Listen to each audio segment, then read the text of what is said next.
Villegas y Carolina Gómez González.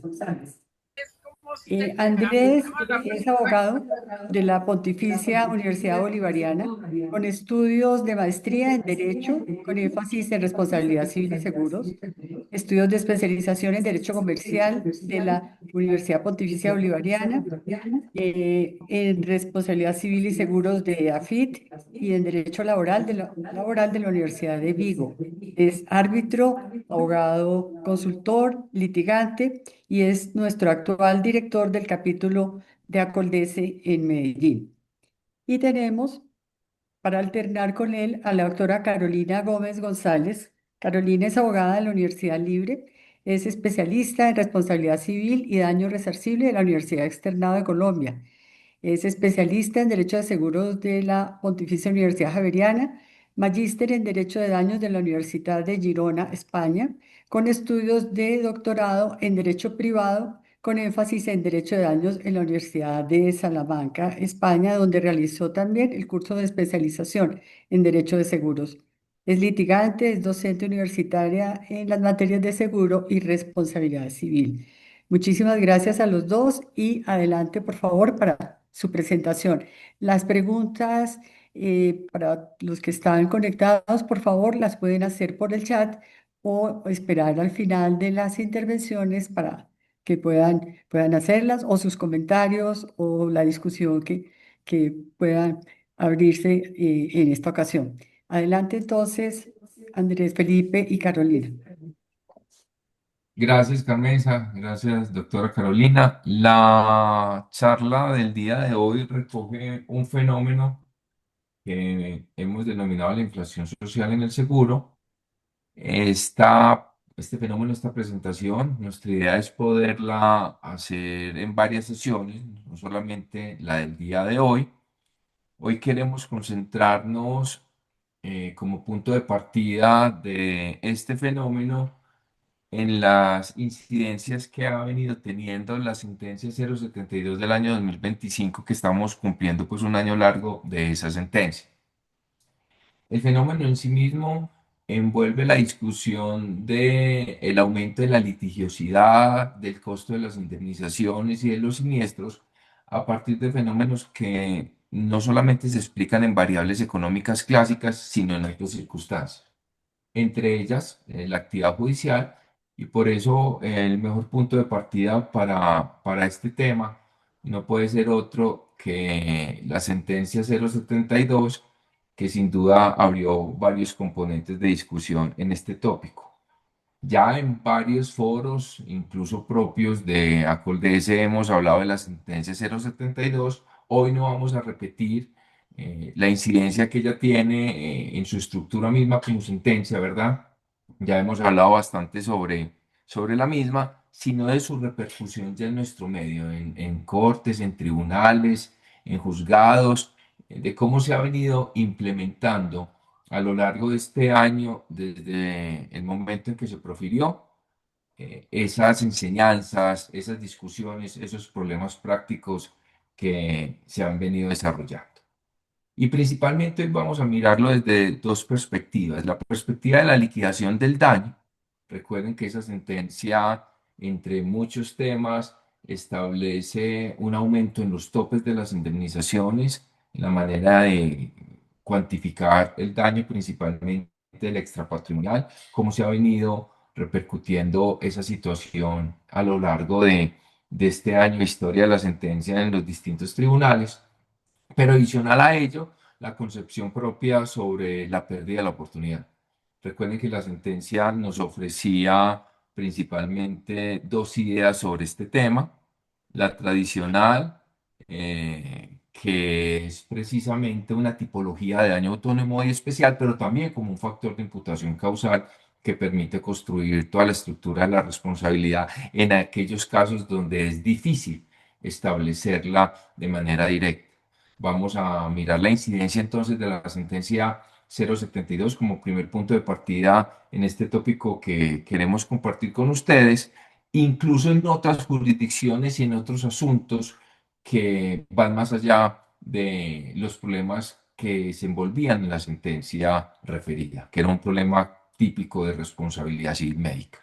Entonces, en ese punto, y con esa pequeña aclaración, doctora Carolina, adelante, por favor. Muchas gracias. Doctora Andrés, muchas gracias. Doctora Carmenza, muchas gracias. Al capítulo de Medellín de Acoldese, muchas gracias también por esta invitación, por este espacio. En efecto, pues como lo comentaba el doctor Andrés, lo que queremos en este espacio con ustedes es compartirles un poco de la percepción pues, que tenemos nosotros, en este caso la mía, desde el punto de vista de la indemnización de perjuicios, que fue uno de los temas pues, que la sentencia SS072 nos trajo, o por lo menos para mí, el tema más relevante desde lo que implicó siendo una unificación, una sentencia de unificación en ese sentido. Entonces, lo que queremos hoy es compartir con ustedes un análisis que realicé de diferentes providencias de tribunales, juzgados civiles de circuito y juzgados civiles municipales a nivel nacional. El estudio que les voy a presentar, o las cifras, mejor, porque es un tema más desde el punto de vista de las cifras, corresponde con el análisis de 39 sentencias proferidas, como les decía, por diferentes despachos a nivel nacional, sentencias algunas que no están en firme, porque algunas son de juzgados civiles municipales o de juzgados civiles de circuito. ¿Cuál es el reto principal con el que yo me encuentro cuando quiero hacer estos temas? Que pues además ya hicimos algunos, no solo acá en Acoldese el año pasado cuando hablamos de la sentencia SS072 recién proferida, que justo estamos celebrándole el aniversario, sino también en algún momento en el IARCE antes de esa sentencia, que hicimos como un recorrido por sentencias a nivel nacional, y pues ahora ya después de la sentencia SS072 vuelvo a hacer ese análisis, pero desde la perspectiva de esa sentencia. Pero ¿cuál es el reto principal con el que nos encontramos, o con el que me encuentro yo cuando quiero hablar de estos temas en estos escenarios? Es la dificultad en la consecución de las sentencias. Entonces, por eso vamos a hablar de un número limitado de sentencias, en este caso, pues casi 40 sentencias. Y no es que esas sean todas las sentencias que se han proferido a nivel nacional después de la sentencia SS072, claramente no, pero son las que se pueden encontrar. ¿Porque hay una dificultad? Hay una dificultad porque los tribunales no todos tienen relatorías, porque los juzgados civiles municipales y juzgados civiles del circuito profieren esencialmente sus decisiones en audiencia, entonces pocas veces tenemos sentencias escriturales. Entonces las que tengo y las que fueron objeto de este análisis son pues, una excepción. Y también hay que poder encontrar en esas relatorías de los tribunales sentencias en las que se revoque o se modifique la sentencia de primera instancia y pues se liquiden por parte del tribunal perjuicios, o se hagan análisis específicos de perjuicios. Entonces, por eso, dentro de un mundo muy grande de sentencias, pues se pudieron compilar para este análisis esas 39 sentencias de las que les voy a hablar. La idea no es hablarles de los casos individualmente considerados, porque pues, son muchos y cada uno tiene sus particularidades, pero sí decirles que del análisis que realicé, yo excluí sentencias en las que se hubieran, no sé, tasado de forma especial los perjuicios porque se aplicó una disminución de la indemnización, por ejemplo, por participación de la víctima en la causación del hecho. Entonces, esos casos quedan también por fuera de análisis para que pudiéramos ver de cara como a lo que me interesaba a mí para poderles presentar hoy los perjuicios tasados en ese caso puntualmente. Entonces, eso es como lo primero, aclararles que este estudio es muy pequeño comparado con todas las sentencias que pueden hoy estar o en firme o en trámite, donde se estén liquidando perjuicios, que también estas cifras que les muestro pues variarían radicalmente si ponemos más sentencias en el cuadro de análisis, pero pues por lo menos sí nos permite hoy, a un año después de haberse proferido la sentencia, pues hacernos una idea de lo que está pasando, y además de responder algunas de las preguntas que también nos planteamos en esa tertulia del año pasado que hicimos pues muy cerca a la expedición de la sentencia. Hoy ya tenemos un poco más de datos y información que nos permite o crear unas preguntas adicionales, mantener algunas, pero sí tal vez respondernos algunos cuestionamientos que nos planteamos en esa oportunidad. Andrea, por favor, el siguiente slide. Gracias. Bueno, entonces, como la sentencia SS072, cuando nos habla de cómo se unifican la tasación de los perjuicios, para la jurisdicción civil, pues nos habla de unos casos de lesiones y unos casos de fallecimiento, teniendo de pronto como referente lo que ya había sucedido en la sentencia de unificación del Consejo de Estado, que también pues, nos permitía dividir cómo se tasaban las indemnizaciones en caso de lesiones y cómo se tasaban las indemnizaciones en caso de muerte. Entonces, de esas 39 sentencias analizadas, 20 corresponden con sentencias donde se sufrió la víctima lesiones personales, daños corporales.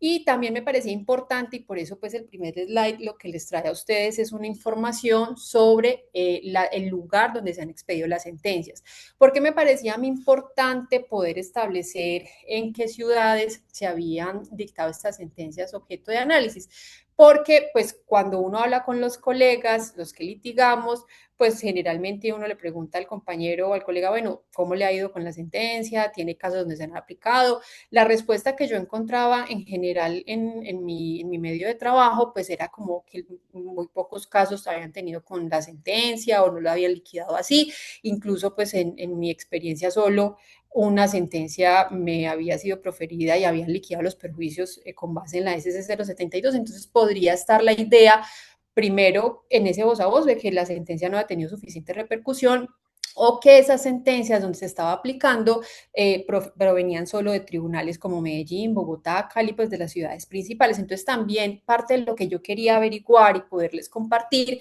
era si esa sentencia se estaba aplicando y había tenido la divulgación suficiente, no solo en ciudades capitales o en ciudades donde los tribunales tienen sala civil especializada, porque recordemos que en muchas ciudades intermedias o más pequeñas, pues lo que tenemos son tribunales con salas mixtas, donde se manejan en esa misma sala temas de familia, temas civil. Entonces, podría pensarse que solo en esas ciudades donde se tienen las salas especializadas civil, pues donde había tenido repercusión. La respuesta que yo me encuentro cuando les muestro estas cifras es que no, que realmente la sentencia sí ha tenido una divulgación a nivel nacional y por eso pues encontramos en este análisis sentencias proferidas prácticamente en todas las ciudades principales de Colombia y no solo pues en las capitales, sino a nivel nacional. Siguiente slide, por favor, Andrea.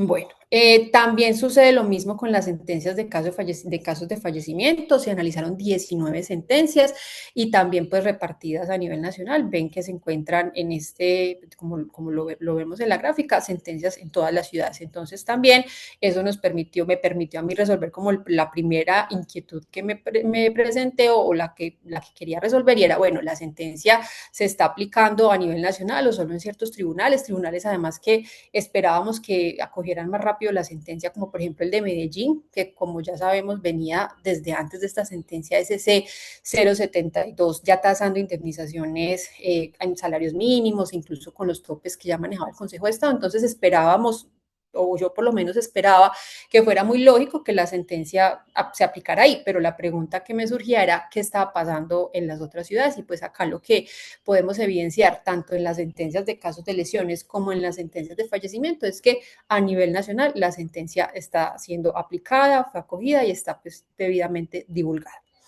Siguiente slide, Andrea, por favor.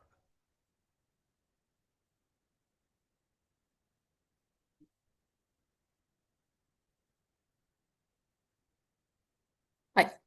Bueno, entonces cuando ya tenía como el grupo de sentencias que logré ubicar y que habían tenido esas características que les decía, principalmente que se liquidaran perjuicios y se hiciera mención específica a perjuicios, que era lo que me interesaba a mí revisar específicamente, pues yo pude como obtener unos datos que son los que les voy a presentar.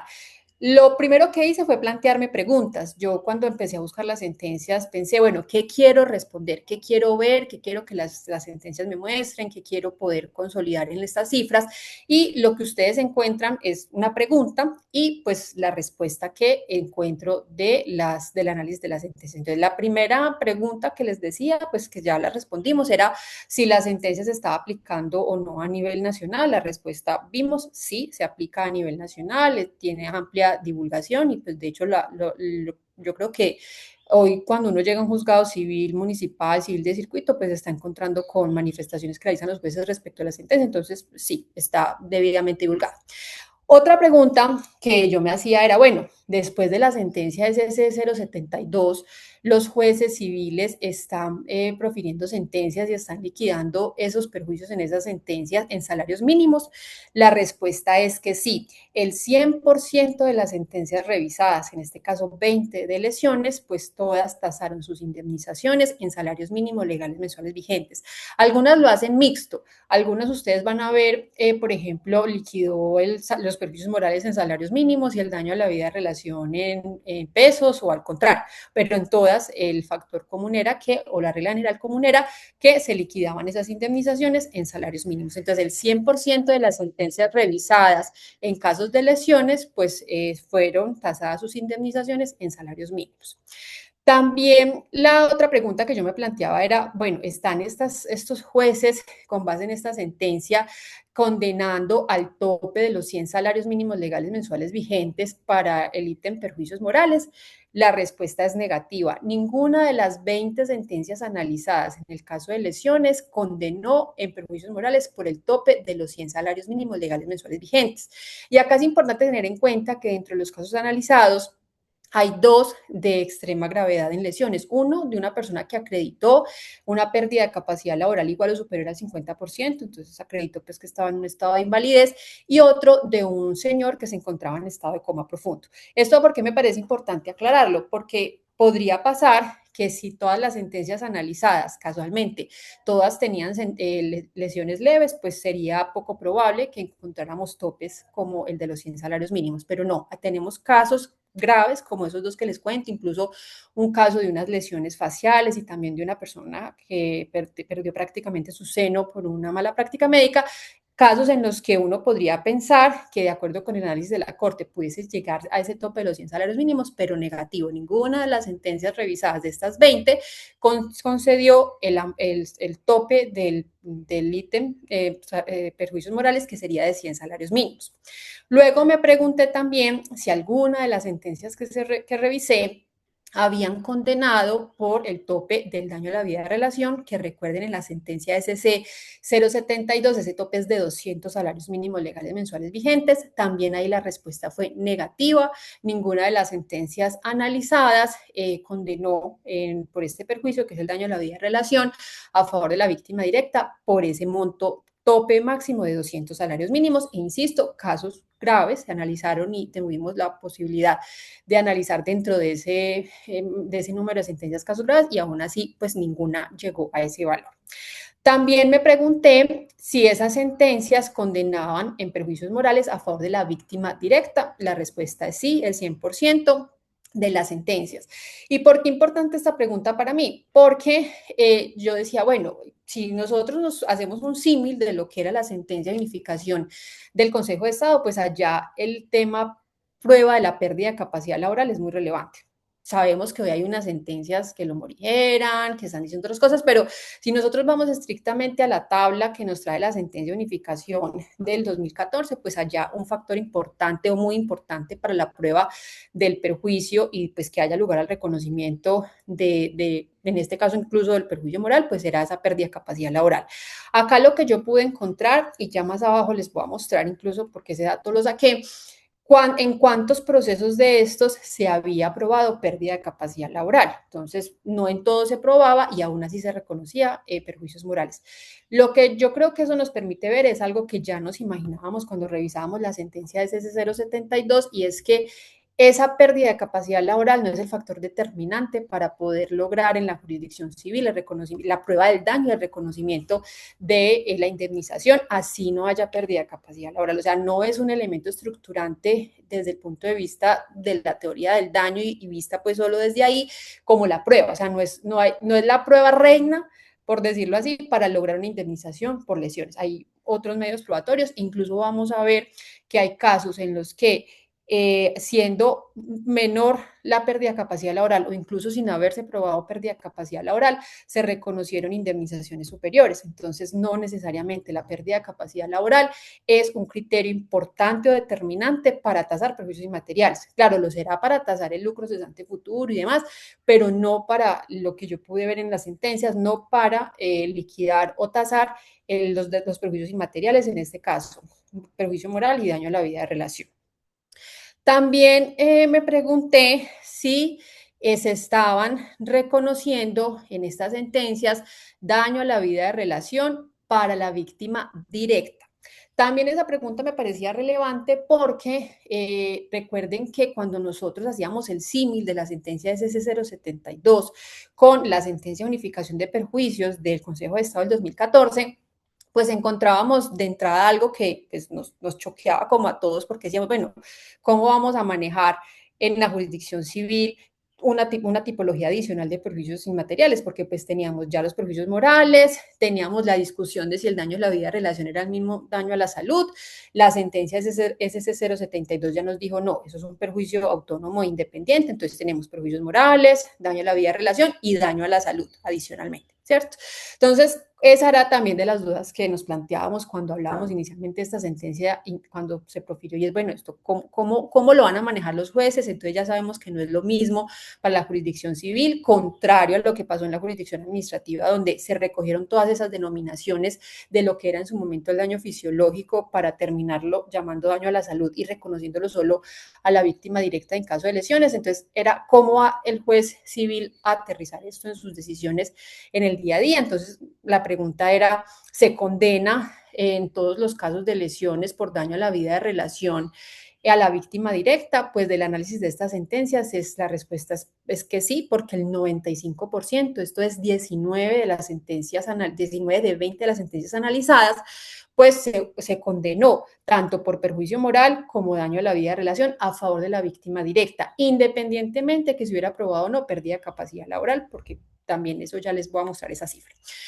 También me pregunté entonces luego, bueno, estas sentencias están reconociendo perjuicios de daño a la vida de relación para víctimas indirectas, que esa, pues es, con base en lo que les decía, es un cuestionamiento también que nos planteábamos, y es porque como el daño a la salud en la jurisdicción administrativa es un daño que se entiende como el fisiológico inicialmente denominado así, y solo se reconoce a la víctima directa y no a las indirectas, pues nos cuestionábamos cómo iba el juez civil a aterrizarlo, aunque ya venía antes de esa sentencia el juez reconociéndolo incluso a víctimas indirectas, y pues la sentencia lo que hace es reafirmar que en la jurisdicción civil es un perjuicio autónomo y que puede reconocerse tanto a la víctima directa como a la víctima indirecta. Entonces, en estas sentencias, lo que yo pude encontrar es que en el 30%, esto es, en 6 de las sentencias analizadas, se reconoció también daño a la vida de relación a favor de las víctimas indirectas. O sea, no es la generalidad,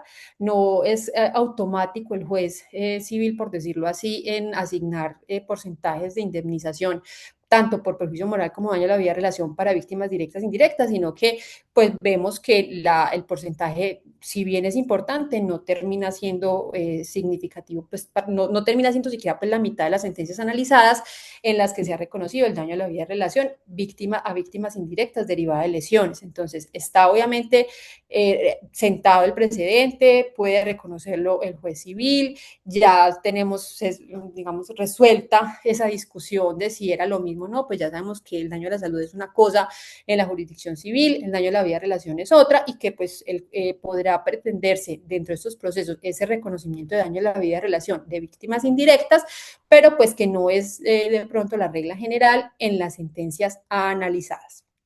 Y también, pues con base en ese mismo análisis que se realizaba con el daño a la salud, pues me interesaba mucho saber si estos jueces en sus decisiones estaban también reconociendo daño a la salud.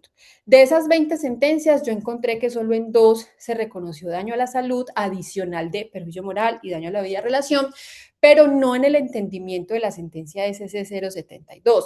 Recuerden que allá en esta sentencia, pues hubo como una mezcla muy exótica, pienso yo, lo digo con todo respeto, pero muy exótica de lo que era el perjuicio, porque teníamos en nuestra cabeza el daño a la salud de lo que ya nos había dicho la jurisdicción administrativa como un perjuicio inmaterial, como un daño fisiológico, entendido desde la lesión física de la víctima y el resarcimiento de ese daño entendido como individual y autónomo, pero la sentencia SC072 nos habla de una cosa totalmente distinta, nos habla de daños de gastos de curación, y además pues en el entendimiento del contexto de la sentencia, que es una sentencia de responsabilidad médica, los demandados eran prestadores de salud y termina ordenando la prestación del servicio de salud, más no una indemnización como tal. Entonces, pues nos planteábamos muchas preguntas, ¿eso es un daño emergente futuro? Si no, eso se sigue discutiendo. Los que hemos estado en escenarios académicos, escuchando magistrados y demás hablando sobre el tema, unos dicen una cosa, otros dicen otra, porque la misma sentencia genera, en mi opinión, esa confusión desde la denominación del perjuicio.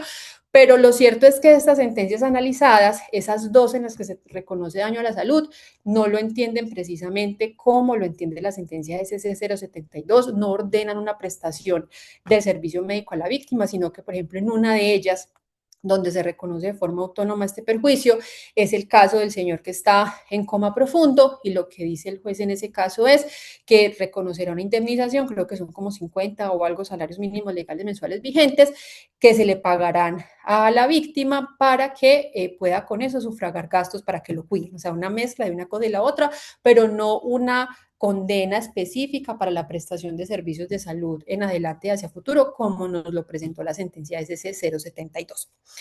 También me pregunté si el reconocimiento de perjuicios morales a víctimas indirectas era igual que el de la víctima directa para familiares del primer nivel, porque pues la sentencia SC 072 utiliza esos mismos niveles, por llamarlos así, que utilizaba en su momento la sentencia de unificación del Consejo de Estado, y pues acá la pregunta era también si los jueces estaban aplicando esa tabla como si la aplican los jueces administrativos por regla general de forma más automática, como listo, usted es la mamá, usted es el papá, usted es hijo, luego empezamos con los hermanos.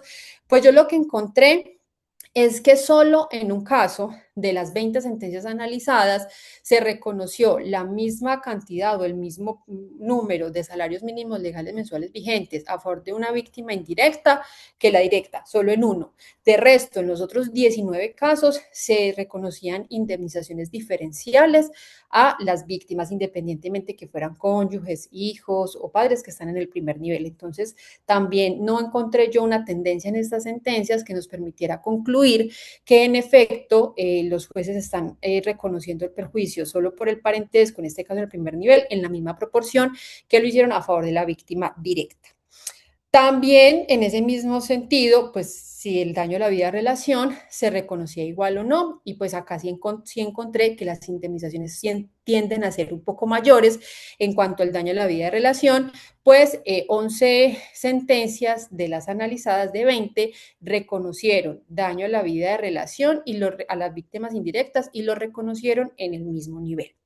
Y en cuanto a los casos que cuentan con pérdida de capacidad laboral, es decir, que se pudo probar o que se probó dentro del proceso que la víctima tenía una pérdida de capacidad laboral, fueron 12 de las 20 sentencias, esto es el 60%, y en todos, como les decía, hubo reconocimiento de perjuicios inmateriales. ¿Qué quiere decir eso? Pues lo que ya les había indicado, que para mí lo que demuestra esto era también algo que discutíamos en esta tertulia del año pasado, y es que la sentencia, porque miren que si ustedes van y revisan la sentencia de unificación del Consejo de Estado, allá nos habla de lo que hemos entendido porcentajes de pérdida de capacidad laboral, que de 1 a 10, que 10 a 20, algunos dicen que esos no son porcentajes de pérdida de capacidad laboral, pero pues es difícil que podamos entender otro porcentaje en la vida diaria o en la práctica judicial. Todos hemos asociado, bueno, la regla general es que hemos asociado esos porcentajes a pérdida de capacidad laboral, y por eso se ha discutido que sin prueba de pérdida de capacidad laboral en la jurisdicción administrativa podría no haber, en casos de lesiones, indemnización. Acá la sentencia de SC 072 claramente se apartó de eso, no nos trajo unas tablas asociadas a pérdida de capacidad laboral, sino unas lesiones específicas analizadas también a su vez desde sentencias previas de la sala civil, y por eso pues estaba la duda, por decirlo así, pero pues la respuesta parecía provenir de la misma sentencia, y es: la pérdida de capacidad laboral no es el criterio determinante, no necesariamente será esa prueba la que permitirá al juez inferir la intensidad del daño. Como les decía, hay dos casos puntualmente en las sentencias analizadas de lesiones, de una señora que tiene una lesión en el seno y otra señora que tiene unas lesiones faciales. En esos casos se reconocieron indemnizaciones por perjuicios inmateriales incluso superiores a casos donde sí estaba probado en una pérdida de capacidad laboral igual o superior al 50%, y en el otro pues un señor que estaba en coma profundo. Entonces, esa también es una conclusión que yo podría decirles del análisis de estas sentencias. Insisto, pues esto puede variar si analizamos pues muchas más más y tenemos más información, pero sí eso nos permite ver una tendencia clara que, como les decía, se ve desde la misma sentencia SS072 y es la PCL es importante, pero no determinante para tasar perjuicios inmateriales. Siguiente slide, Andrea, por favor. Gracias. Entonces ya cuando respondemos esas preguntas, también yo quería poderles mostrar la cuantía de esas indemnizaciones. Entonces, ya les dije cuando estábamos hablando que no vi que en ninguna de esas sentencias que se reconociera el tope de los 100 salarios de Morales. En la que más vi que se reconoció por ese concepto fue en 60 salarios mínimos legales mensuales vigentes, y en la que menos se reconoció fueron 3 salarios mínimos legales mensuales vigentes. Frente al daño a la vida de relación, sí encontramos unas sentencias que reconocieron hasta 100 salarios mínimos legales mensuales vigentes, pero recuerden que ahí el tope es 200. Entonces, pues tampoco es el tope, pero encontré este como valor superior de los que se revisaron. Y la condena por menor valor del daño a la vida de relación de estas sentencias revisadas es de 1.5 salarios mínimos legales mensuales vigentes. Y en las otras, pues no se reconoció nada, como les decía. Y en el daño a la salud tenemos un caso, que es el que les contaba del señor en estado de coma, que reconoce el juez este valor no como una prestación asistencial, sino como un valor para que puedan sufragarse los gastos de cuidado que requiere un cuidador, y fueron 51 salarios. Y el daño y la condena inferior por daño a la salud en los casos que se reconoció fue de 1.5 salarios mínimos legales mensuales vigentes, también a título de indemnización directa a la víctima y no como una prestación asistencial. Siguiente slide, Andrea, por favor. Bueno, ya en los casos de fallecimiento, las preguntas que yo quería responder eran un poco más simples comparadas con todas las preguntas que tenemos en lesiones, y que hay más. Esto es infinito. O sea, si ustedes quieren responder otra pregunta, es válido, y por eso al final les voy a mostrar como donde ustedes pueden obtener no solo un cuadro en Excel que yo tengo con cada uno de estos casos, donde está el caso, donde está el radicado, donde está la fecha, el despacho y las preguntas. Entonces se reconoció esto, se reconoció el otro, para que ustedes lo puedan identificar, y sobre esos casos pues se pueden hacer infinidad de preguntas y se podrían responder también según el interés pues que tenga cada uno. En mi caso pues estas eran como las que más quería yo poder saber qué estaba pasando y cuál era el resultado de un año de la sentencia. En el caso de fallecimiento, pues que se condenó por en salarios mínimos, sí, todas las sentencias analizadas condenaron en efecto en salarios mínimos legales mensuales vigentes. Sí, aquí encontramos condenas por el tope de los 100 salarios. 7 de las 19 sentencias analizadas tienen condenas por 100 salarios mínimos legales mensuales vigentes, que es el tope que nos trajo la sentencia SS072 para ese perjuicio. Y también tengan en cuenta que en el daño a la vida de relación, en casos de fallecimiento, la sentencia nos trae un tope que es el 40% de los 200 salarios. Esos son 80 salarios. Y del análisis que realicé, una sentencia de las revisadas condenó por ese tope de 80 salarios mínimos por daño a la vida de relación. Y condenas y las que tuvieron condena, de esas 19 sentencias, las que tienen condena específica por daño a la vida de relación, fueron 3.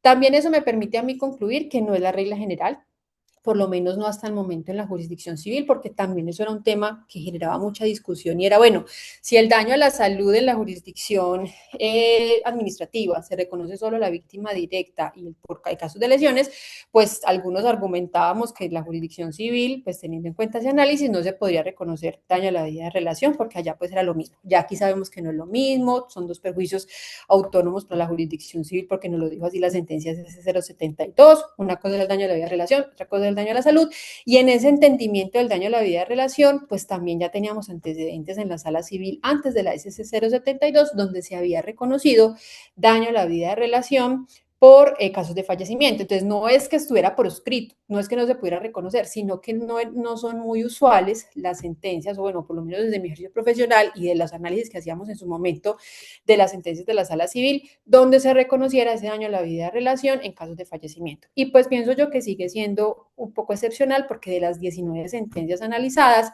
solo 3 tienen condena por daño a la vida de relación en caso de fallecimiento. Andrea, siguiente slide, por favor. Y acá, pues lo mismo, las cuantías en casos de fallecimiento. Entonces, condenas Las condenas por mayor valor son de 100 salarios mínimos, que son el tope en este momento para la jurisdicción civil. Condena por menor valor en casos de fallecimiento, encontramos un caso ahí de 20 salarios. Condena mayor por daño a la vida de relación, 80 salarios mínimos legales mensuales vigentes, que sería el tope en ese ítem específico según la sentencia CC072. Y la condena por menor valor en daño a la vida de relación por fallecimiento, 50 salarios. Andrea, siguiente, por favor. Bueno, entonces, ¿cuáles fueron a grandes rasgos las conclusiones de ese análisis de cada una de esas decisiones judiciales? Pues ya más o menos se las he dicho a medida que les iba contando las cifras, pero primero es decirles que frente a la duda que nos planteábamos inicialmente hace un año de si la sentencia es S072, al decir expresamente, porque sí lo dice, que tenía por objeto unificar temas de perjuicios en casos de RC médica, pues la primera pregunta que nos hacíamos por allá es, bueno, ¿esto va a aplicar a todos los temas de RC? La respuesta es sí. En esos casos analizados, en esos 39 casos, hay casos de accidentes de tránsito, hay casos de caídas en centros comerciales, hay casos de un fallecimiento de una niña en un colegio, hay RC médica. Entonces, la conclusión inicial en ese punto es sí.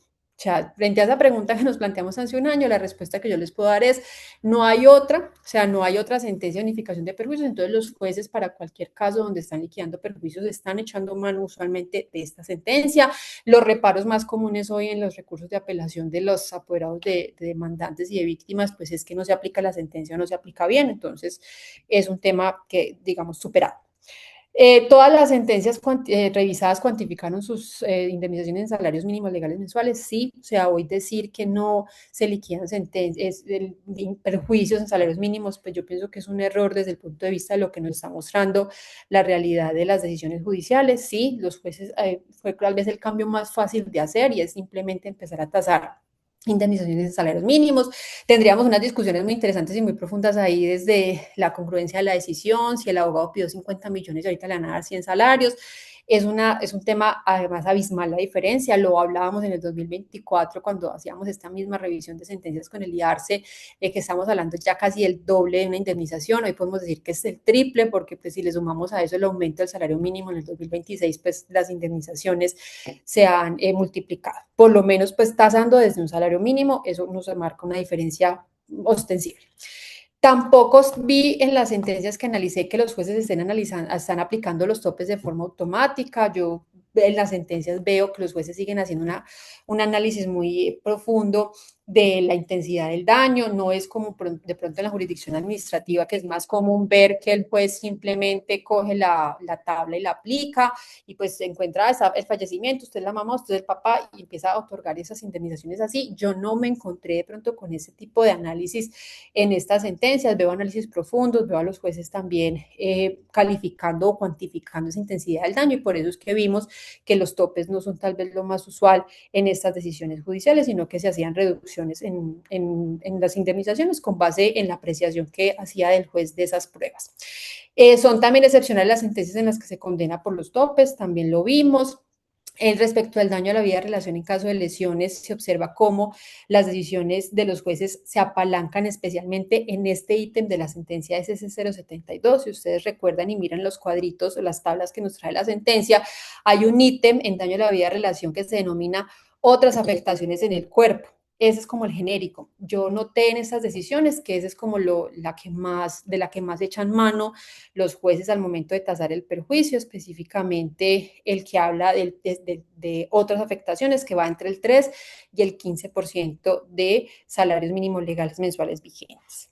Y el siguiente slide, por favor, Andrea. Listo. El reconocimiento al daño a la vida de relación ha sido excepcional en los casos de fallecimiento. Lo era antes de la S072, creo que lo sigue siendo aún después de haberse proferido. También se observa que solo 6 sentencias de las 20 que se analizaban de lesiones reconocieron el daño a la vida de relación a víctimas indirectas. Creo que es un tema también que sigue como en construcción.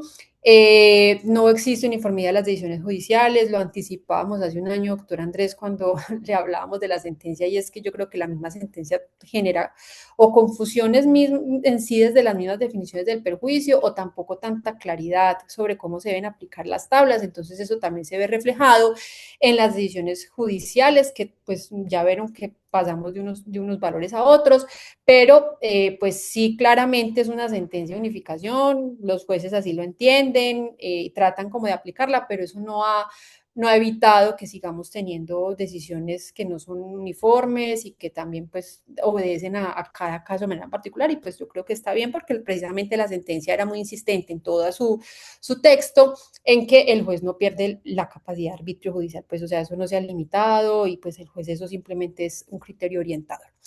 Y solo en dos sentencias de las revisadas se condenó por daño a la salud, pero no pues en los términos como les explicaba en su momento o les contaba de la sentencia SC 072. No encontré ninguna sentencia donde la condena por daño a la salud implique la prestación a futuro de servicios de salud.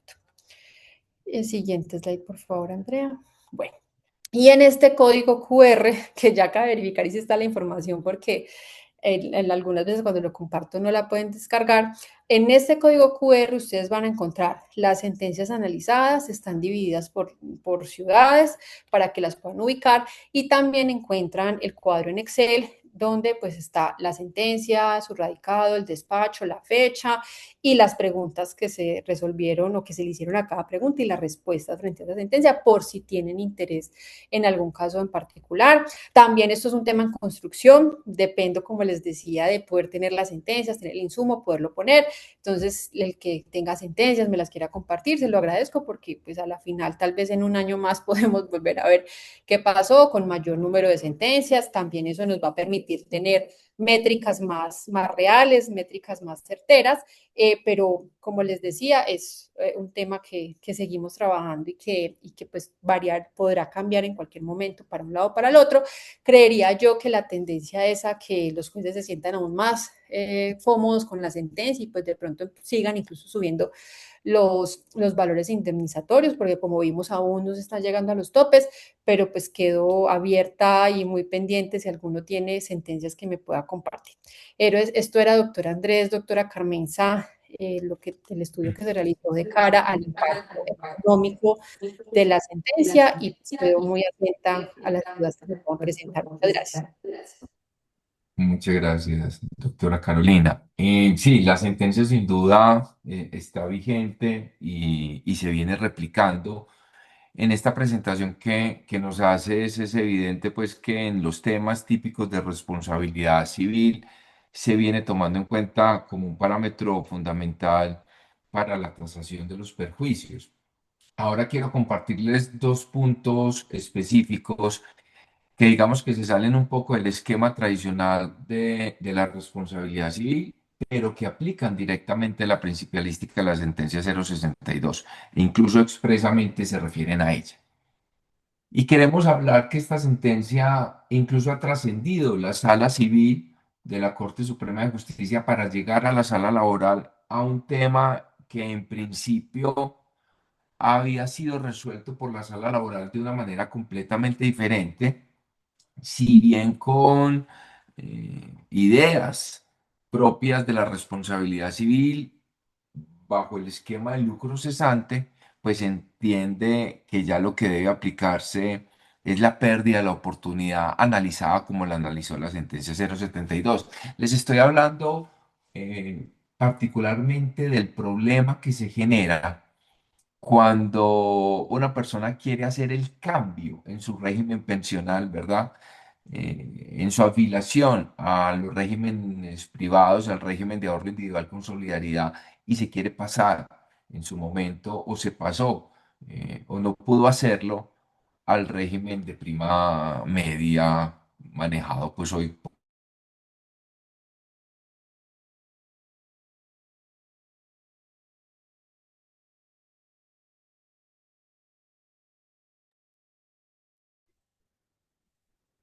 Andrea, ¿es solo a mí que se quedó sin sonido? No, a todos quedó. ¿Bernardo? Ah, Sí, sí. caramba. A ver. Carolina, ¿le puedes escribir por favor a Andrés? Sí, doctora, acá le estoy justo escribiendo.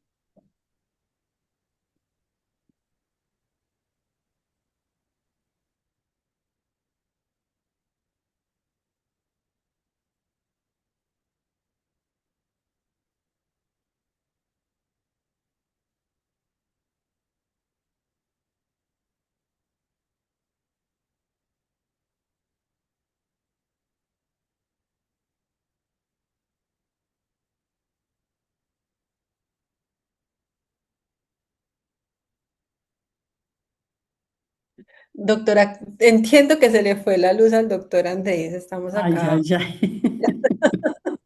Ay, no. ¿Y desde su celular podrá?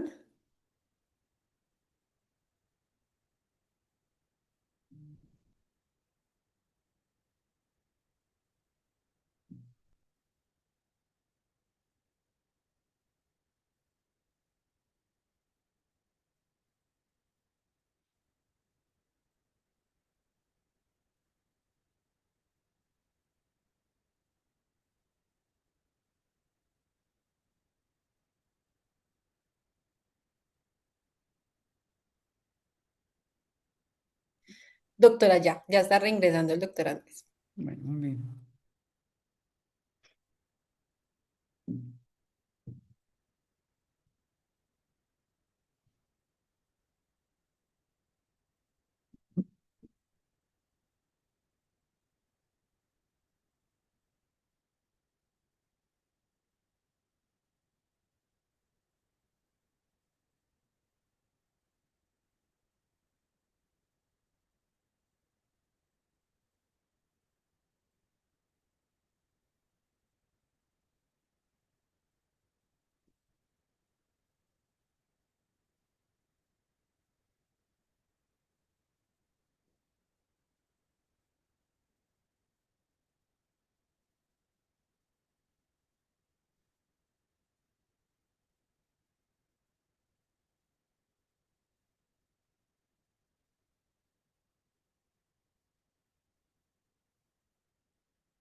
Bueno, mientras se vuelve a conectar Andrés, abramos entonces, Carolina, espacio para preguntas o comentarios de quienes están conectados sobre tu presentación. Magnífica presentación, Carolina, es un ejercicio muy, muy, muy bueno, muy, de muy buen espectro y muy bueno el análisis que has hecho.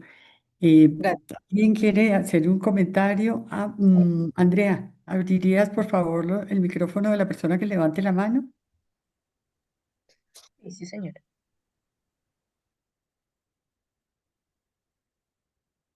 ¿Alguien quiere hacer un comentario? Eitelman, por ejemplo, Eduardo Hoffman, Jairo Enrique, Ana Cristina,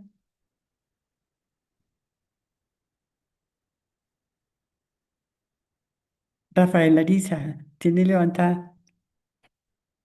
Adelante, Rafael.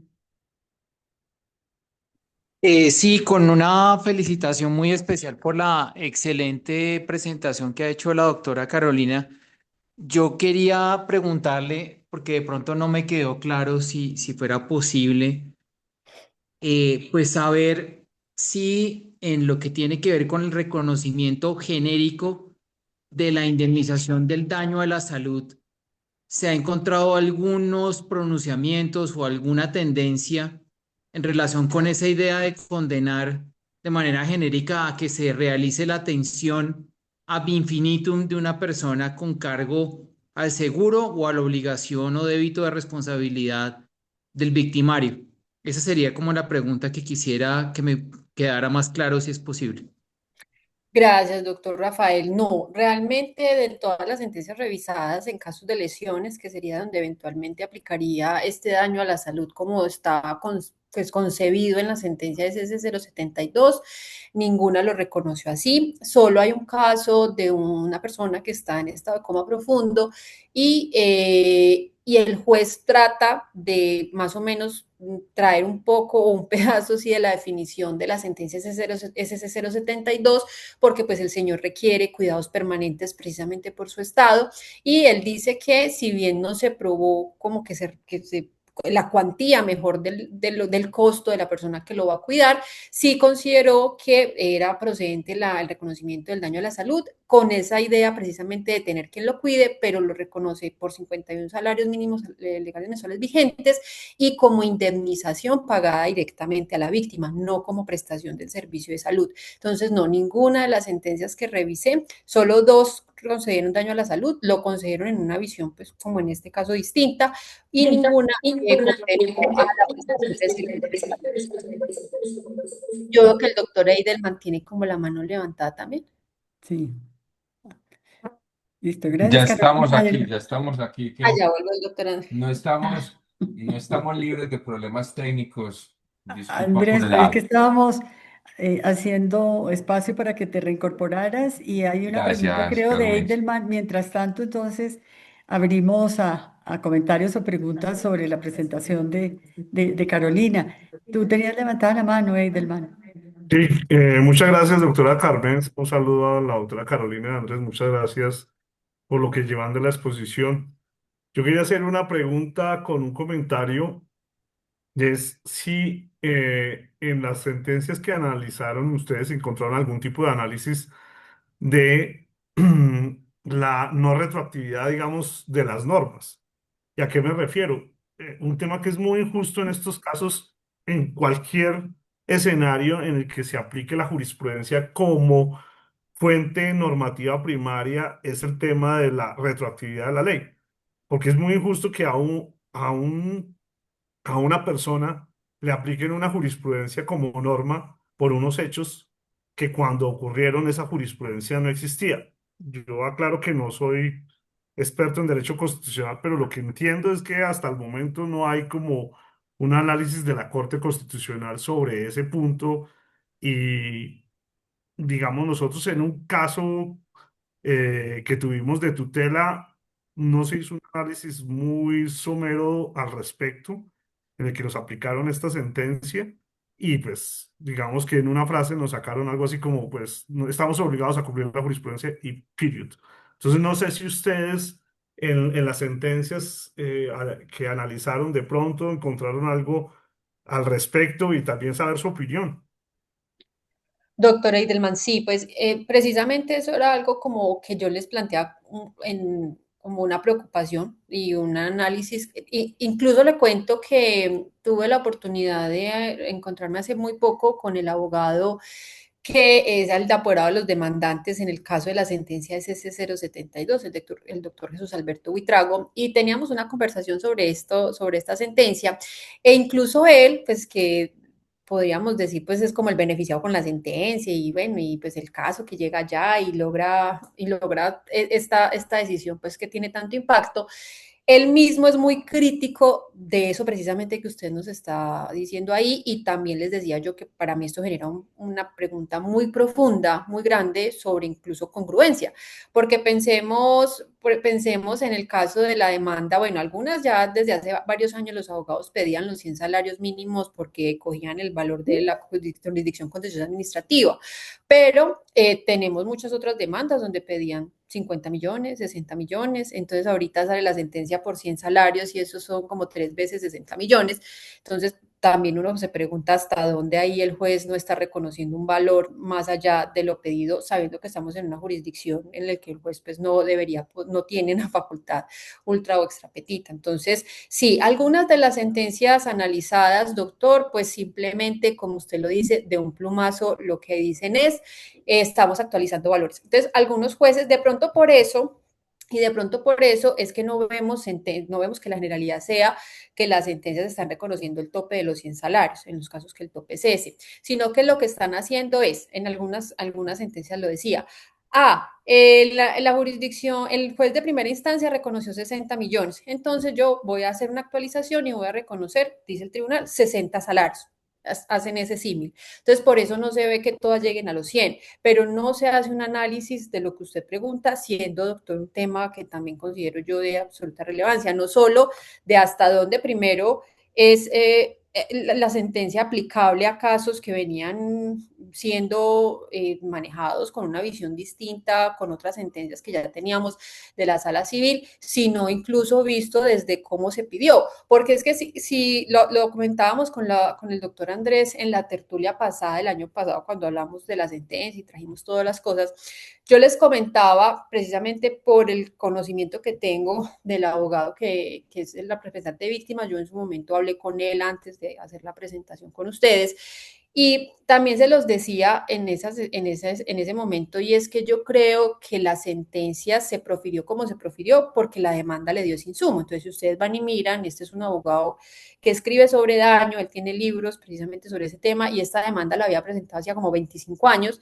pero si ustedes van y leen la demanda, él ya había pedido allá que 100 salarios, que 1000 salarios, él pedía salarios y pedía daño a la salud y pedía daño a la vida de relación. O sea, la demanda en sí ya era un insumo o ya fue un insumo para que la Corte pudiera proferir la decisión que profirió, porque pues si me pregunto lo que les decía, si la demanda no dijera eso, sino que la demanda hubiera pedido, no sé, esa demanda es de hace 24 años, 25 años, si la demanda hubiera pedido 50 millones o 40 millones, que era el tope en ese momento de perjuicios morales, entonces, ¿qué hubiese hecho la Corte cuando encuentra esa pretensión? ¿Hubiera reconocido igual los 100 salarios o hablado de los 100 salarios o los 70 que termina reconociendo? Es que eso, si nosotros llevamos eso a cifras, eso es, la diferencia es abismal. O sea, estamos hablando de 3, 4 veces más, 5 veces más la que hubiera podido ser la pretensión. Entonces, yo estoy totalmente de acuerdo con usted, doctor Edelman. Yo creo que este tema, así muy importante, y los jueces llegan y aplican la sentencia, pero ¿y qué está pasando con esas demandas en las que no se pidió así, no se pidieron ni siquiera esos perjuicios con esa denominación, en el caso del daño a la salud? Entonces, no hay sentencias en las que le tengo ahí en ese consolidado. Sí, doctor, hay un documento que se llama Fragmentos Sentencias. Yo ahí traté de extraer de cada sentencia lo que me parece importante, y creo que en esa puntualmente, en la que hablan de por qué van a actualizar los salarios y por qué eso no se consideraba reconocer más de lo pedido, yo creo que quedó en uno de esos fragmentos, pero también, doctor, buscaré y trataré de compartirle esa sentencia, que es la única que recuerdo hizo algún siquiera análisis sobre eso que usted está planteando, pero descartó el tema solo diciendo, no, es que la indexación es obligatoria, eso te puede operar de oficio, y en ese sentido, pues yo no estoy reconociendo más, sino que estoy actualizando un valor. Bueno, gracias, Carolina. Démosle entonces la palabra a Andrés Felipe, que ya pudo Gracias, reincorporarse. gracias, Adelante. Carmenza. Doctor Eileman, simplemente un comentario corto sobre ese punto. Eso genera inseguridad jurídica, eso genera inseguridad jurídica, eso no debería pasar. Mire, por una razón muy sencilla, poniéndola en la perspectiva solamente de este caso, y es que si yo soy la compañía de seguros de ese litigio, que está inmersa en ese litigio, y proferí un seguro de responsabilidad con unos riesgos y unos límites asegurables que yo tengo, y cobré una prima por eso, y después me explican retroactivamente la sentencia, pues el tema sí genera un desequilibrio económico muy complejo en esa estructura que es el seguro y la responsabilidad civil. Sin duda, esa autonomía que tiene el juez para actualizar y para comprender la demanda y para proferir sus sentencias tiene un punto negativo, es la inseguridad jurídica que genera. Mire, y eso a veces se aplica no siempre a favor del administrado. Les decía que otra perspectiva de esta sentencia se trasladó a la sala laboral de la Corte Suprema de Justicia en un tema que es completamente diferente a los que venimos conversando y afines propios a la responsabilidad civil, y es el tema de los traslados de los fondos de pensiones. Y ustedes se preguntarán qué tiene que ver la sentencia 072 del 2025 con esto. Y pasa lo siguiente, ya este año, en febrero de este año, a partir de la sentencia SL 175 y 177 y siguientes, la Corte en su sala laboral refiere a la sentencia 072 para efectos de construir la indemnización a la que podría tener derecho los afiliados a un régimen de pensiones para efectos de cuantificar los perjuicios que se han generado por el problema de la indebida asesoría, el tema de la doble información, la doble asesoría que se tiene y todo el tema de la ineficacia de los traslados. Mire, el problema es el siguiente. Una persona se había cambiado en su momento al régimen de ahorro individual con solidaridad, a los regímenes privados, y se quejaba en su momento, ya cuando fue a acceder a la pensión, de que iba a tener una pensión deficitaria si hubiera permanecido en el sistema de prima media administrado por Colpensiones. Ustedes tienen toda la historia de lo que está ocurriendo pues con la nulidad de los traslados, con el tema de la información. No vamos a mirar ese punto porque no es el eje central de la conferencia de hoy, pero sí cómo ese tipo de problemas vienen a ser finalmente resueltos a partir de la perspectiva de la sentencia 072 con la aplicación de la pérdida de la oportunidad como daño previsional. Entonces, esa sentencia, esas sentencias que les estoy refiriendo, la 175, la 177 y siguientes, si hacen un análisis desde la perspectiva de lo que debe entenderse como pérdida de la oportunidad, no solamente como daño autónomo, sino como un mecanismo para la cuantificación precisamente de ese daño a partir de la integración con el principio de la reparación integral, con la integración de la aplicabilidad de la equidad como criterio indemnizatorio, como el apoyo en parámetros objetivos, verificables, ajustados a la probabilidad frustrada en un tema que en principio no tendría que ver con la responsabilidad civil.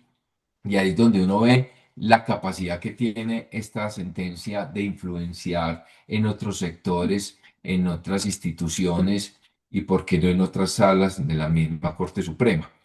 Tradicionalmente, cuando se presentaba ese problema de la indebida información y se podría establecer que hay una culpa o una conducta reprochable del fondo de pensiones por no informar en el momento del traslado cuál hubiese sido la pensión favorable si hubiera permanecido en el otro régimen, las condenas tradicionalmente se habían establecido bajo el sistema de renta vitalicia y a partir de la diferencia pensional en lo que yo podría alcanzar en el régimen de prima media y el régimen pues, de ahorro individual.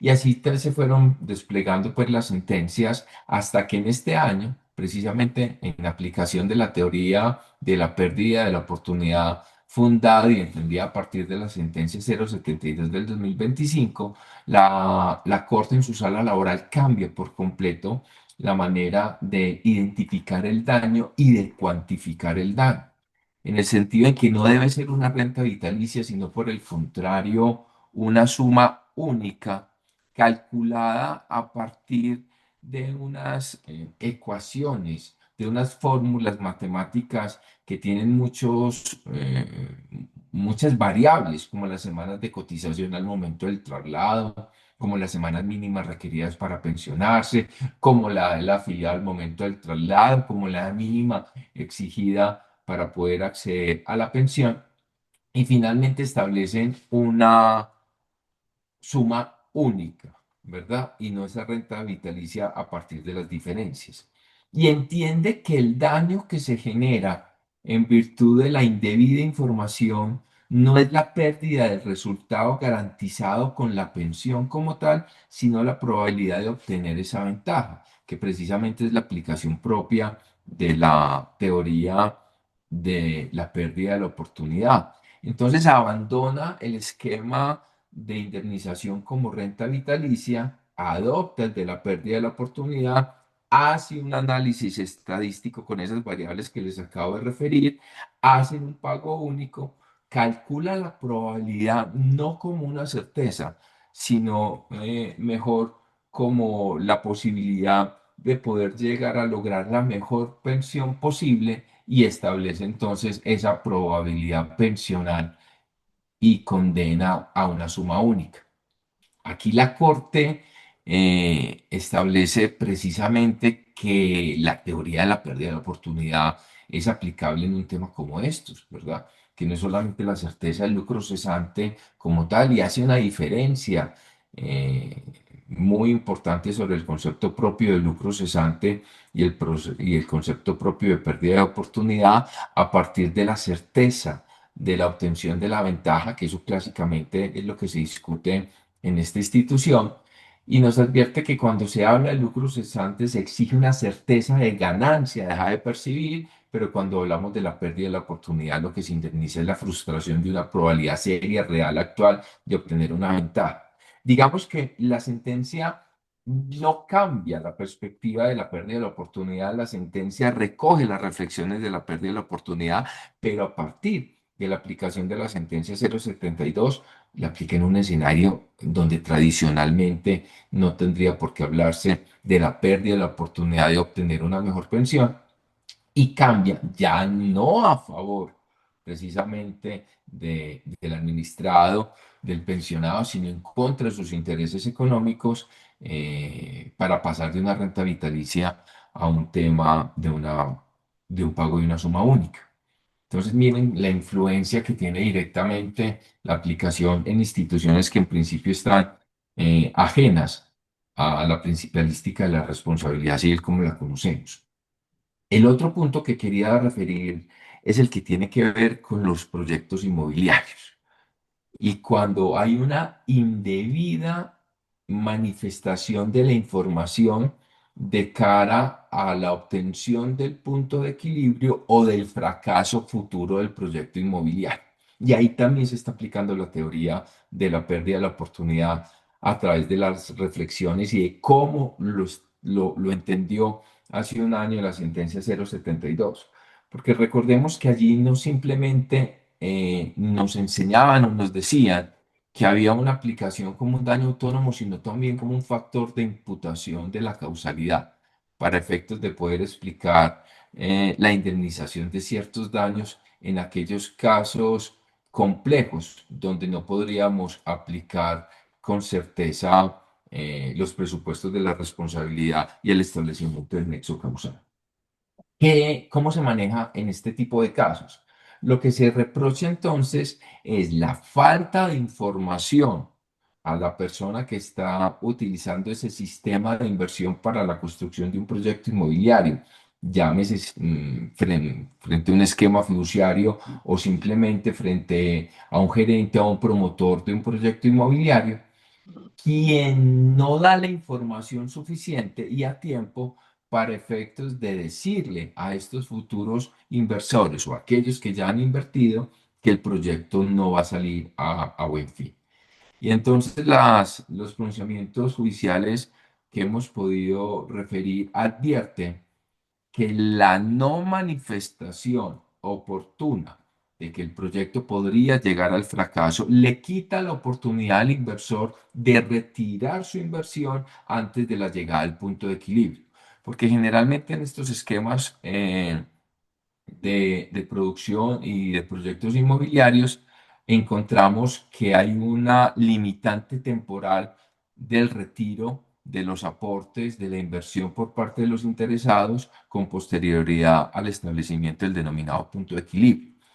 ¿Qué hemos encontrado? La aplicación de la teoría de la pérdida de la oportunidad para poder advertir que finalmente lo que se le está quitando a la persona, al futuro inversor, no es ese daño emergente que implica que le devuelvan un dinero que él tenía o incluso una utilidad a través de la figura del lucro cesante, sino la oportunidad precisa de poder evitar el colapso del proyecto inmobiliario a partir de información o que tiene el promotor, el desarrollador, fiduciario, exactamente, quien ocultó esa información en su momento.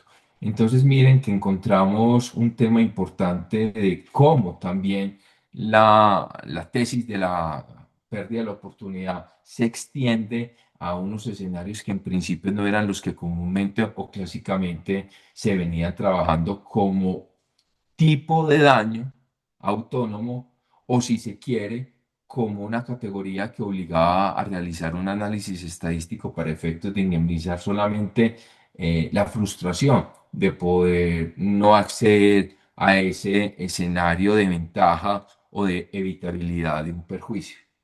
Y todo esto se hace también a partir de la concepción misma amplia que tiene esa sentencia 072 de cara a lo que debe entenderse por la pérdida de la oportunidad y cómo debe aplicarse en un sistema como el nuestro.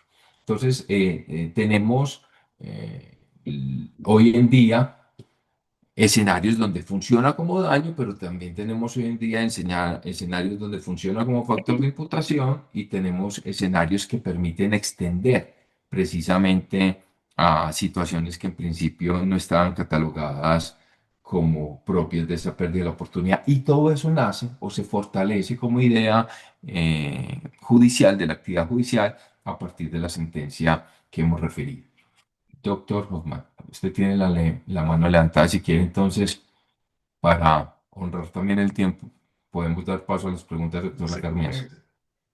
Gracias, doctor Andrés. Doctora Carmenza, con su venia, la inquietud que deseo plantear es la siguiente. En las hipótesis que usted nos comentaba, donde se ha perdido una renta periódica vitalicia en los temas pensionales, parece que la solución jurisprudencial de asignar una suma única se aleja de uno de los principios de la responsabilidad civil, que es la preferencia de la indemnización en natura.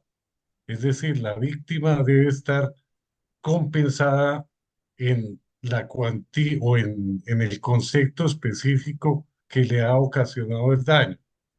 En este caso, en lugar de la suma única, es evidente que es preferible la renta vitalicia porque la suma única no atiende la contingencia de la supervivencia más allá de la vida probable, por ejemplo.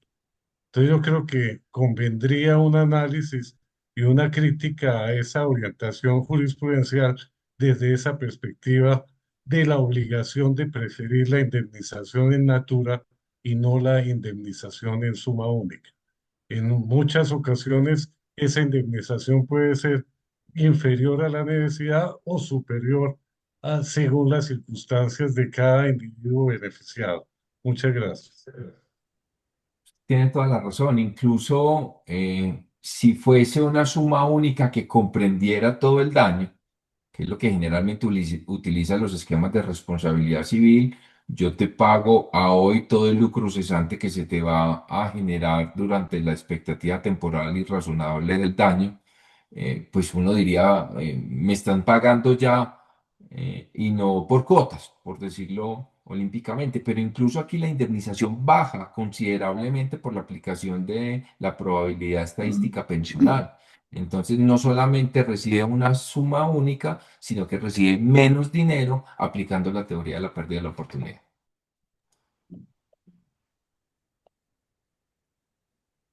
Muy bien. Pues qué interesante este tema y esa extensión de los conceptos de la sentencia. ¿Hay alguna otra intervención, pregunta, comentario de los asistentes? Yo solamente estoy pudiendo ver una parte en mi pantalla de los asistentes. Ana Cristina, adelante. Ana Cristina, Bueno, ahí me escuchan. sí, ya. Sí. Buenas noches para todos, ¿cómo están? Hola, doctora. Buenas noches, doctor. Bueno, muy interesante Buenas noches. acaban de compartir. Yo quisiera preguntarle a la doctora Carolina si en las sentencias que ella pudo estudiar encontramos un tema relacionado con la sentencia 072 y fue el reconocimiento de prestación de servicios, ayudas, asistencias adicionales que en su momento fueron reconocidos dentro de la sentencia y que pues tiene unos efectos importantes en el tema de responsabilidad civil médica, si de pronto también en los fallos que usted estudió se encuentran antecedentes relacionados con esos temas. No, doctora, en las sentencias que revisé, que fueron en el caso de lesiones, que es donde aplicaría como ese ítem específicamente, que fueron 20 casos, no encontré ninguna sentencia en la que el reconocimiento frente al daño a la salud haya sido en los términos de la sentencia SC072, que hablaba específicamente de una prestación a futuro e ilimitada de servicios de salud. Y eso teniendo en cuenta que en algunos de los casos revisados eran de red médica. O sea, porque una de las limitaciones que tiene ese tema, y lo hablábamos el año pasado en la tertulia que compartimos incluso con usted, Doc, era preguntarnos, bueno, y cuando el demandado no sea una entidad prestadora de servicios de salud, sino pues cualquier particular, cualquier persona jurídica que tenga otro objeto social, incluso las mismas aseguradoras, entonces eso cómo se iba a materializar, pues que resultaba un poco, sí, exótico, como lo mencionaba, y con respeto lo digo, pero sí exótico de pensar eso, cómo se iba a llevar a la práctica, e incluso la misma sentencia SC072, en ese caso, la particularidad es que si bien se reconoció ese daño a la salud de esa forma, esa entidad prestadora de salud no existe, o sea, esa IPS no existe, entonces pues eso quedó como un saludo a la bandera y no traducido en una indemnización real para la víctima. Entonces, no, ninguna de estas sentencias lo reconoce de esa forma, solo dos de las revisadas reconocen daño a la salud, lo reconocen en el sentido de pronto más inicial o primogenio de lo que nosotros entendíamos un poco como daño a la salud, solo en una vi que el juez mezcló esos dos conceptos, por un lado un perjuicio inmaterial, por el otro una necesidad de prestación de un servicio de salud, y era específicamente el acompañamiento a una persona que está en estado de coma profundo. En ese caso el juez hace una mezcla de los dos conceptos, dice, si bien no se prueba claramente cuánto cuesta una persona para cuidar al señor, pues lo cierto es que se requiere alguien que lo cuide, porque pues su estado así lo requiere, y termina reconociendo una indemnización, pero que se le paga en las 51 salarios, que se le paga a la víctima directamente o pues a quienes ejercen su representación. Entonces, no, doctora, ninguna que yo haya revisado ha reconocido el perjuicio de esa forma. La invitación es, si alguno de los que está acá tiene sentencia en ese sentido, pues nos serviría mucho, porque también nutriríamos la base de datos y las métricas nos darían más precisas, pero de las revisadas, no, doctora. Muchas gracias, doctora Carolina. Feliz noche. Bueno, muy bien. Si no hay una pregunta o comentario adicional, le agradecemos muchísimo a Carolina, Andrés Felipe, por esa magnífica presentación de este tema. Quedamos muy ilustrados, muy al día sobre el estado del arte en esta materia, aunque desde luego, como dice la propia Carolina, el tema sigue en construcción. Esto, por supuesto, continuará. Para todos los que están conectados, que son nuestros afiliados, estas tertulias las encuentran en el repositorio. Esta del día de hoy, pues en unos, quizás en 2 días, ya esté colgada en el repositorio por si quieren revisarla, repasarla e incluso hacer algún comentario, porque tenemos un blog abierto para, para hacerlo. De manera que muchísimas gracias, Andrés Felipe, Carolina, de verdad, por esa colaboración y esa magnífica exposición que hicieron. A todos, muchas gracias, buenas noches y nos vemos en Cartagena en nuestro Congreso SILA Acondencia. Nos vemos. Muchas gracias a ustedes. Feliz noche. Hasta luego. Gracias, buenas noches para todos.